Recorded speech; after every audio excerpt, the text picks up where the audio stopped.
semuanya.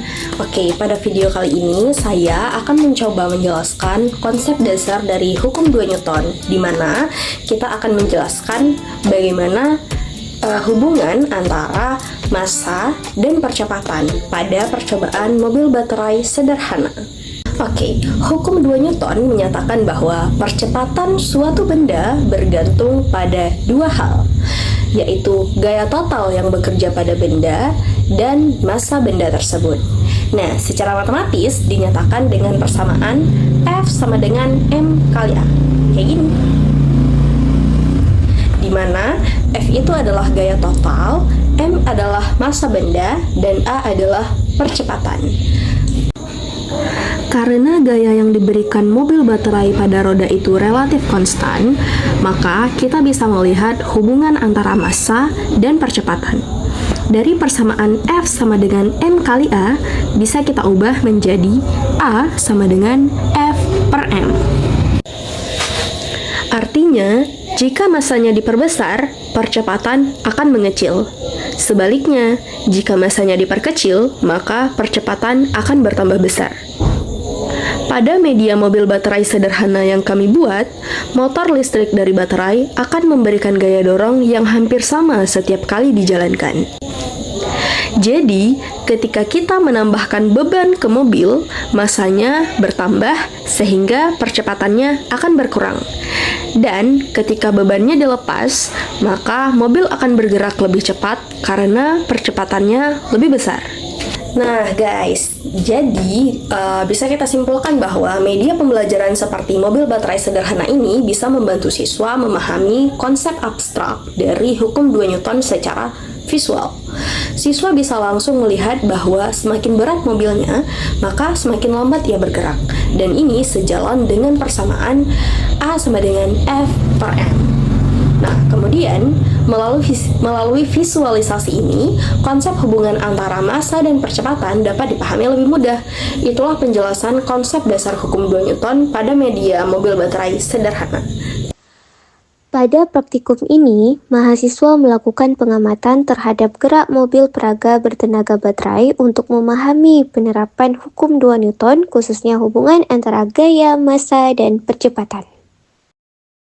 Di sini ada alat dan bahan seperti multimeter, rangkaian mobil bertenaga baterai, beban seberat 200 gram, balok penahan, stopwatch, baterai, meteran, dan papan kayu sebagai lintasan.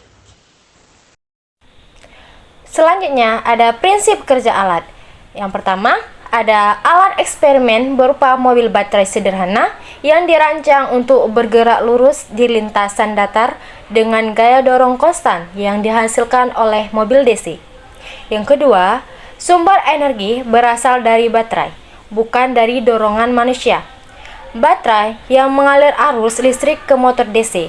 Alat ini bekerja dengan mengubah energi listrik menjadi energi gerak melalui dinamo. Yang ketiga, saat saklar dihidupkan, arus dari dua buah baterai mengalir ke dinamo dan memutar gear yang terhubung ke roda. Putaran roda inilah yang membuat mobil bergerak menuju pada lintasan triplek. Selanjutnya, fungsi alat dan bahan. Yang pertama ada baterai.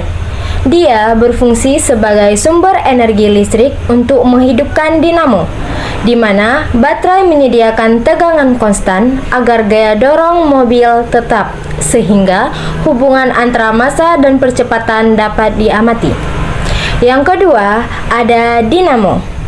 Dia berfungsi untuk mengubah energi listrik ke energi mekanik yang berupa putaran poros. Nah, putaran ini memberikan gaya dorong konstan pada roda mobil. Yang ketiga, ada multimeter.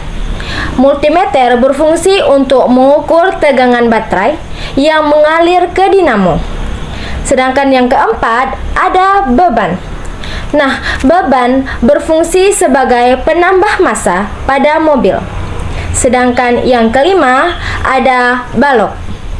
Nah, balok berfungsi untuk menahan mobil ketika bergerak di lintasan saat jarak yang ditempuh sudah sampai. Sedangkan yang keenam ada stopwatch. Stopwatch berfungsi sebagai pengukur waktu tempuh pada mobil saat menempuh jarak tertentu. Waktu ini digunakan dalam perhitungan percepatan. Selanjutnya, yang ketujuh ada lintasan. Nah, lintasan berfungsi sebagai jalur gerak mobil yang dibuat halus untuk meminimalkan gesekan. Yang kedelapan, saklar. Saklar berfungsi untuk menghubungkan atau memutus arus listrik dari baterai ke dinamo. Sebelum percobaan dimulai, baterai dicek dengan multimeter hingga stabil di 3 volt. Dilakukan 4 kali pengulangan setiap percobaan dilakukan agar data tidak bias. Selanjutnya, papan lintasan diukur menggunakan meteran dan ditetapkan sepanjang 1 meter sebagai jalur gerak mobil peraga. Pada percobaan pertama, di sini kita menggunakan massa seberat 50 gram pada panjang lintasan 1 meter dan memperoleh waktunya 3,56 detik. Pada percobaan kedua, ditambahkan massa menjadi 100 gram dan memperoleh waktunya 3,87 detik.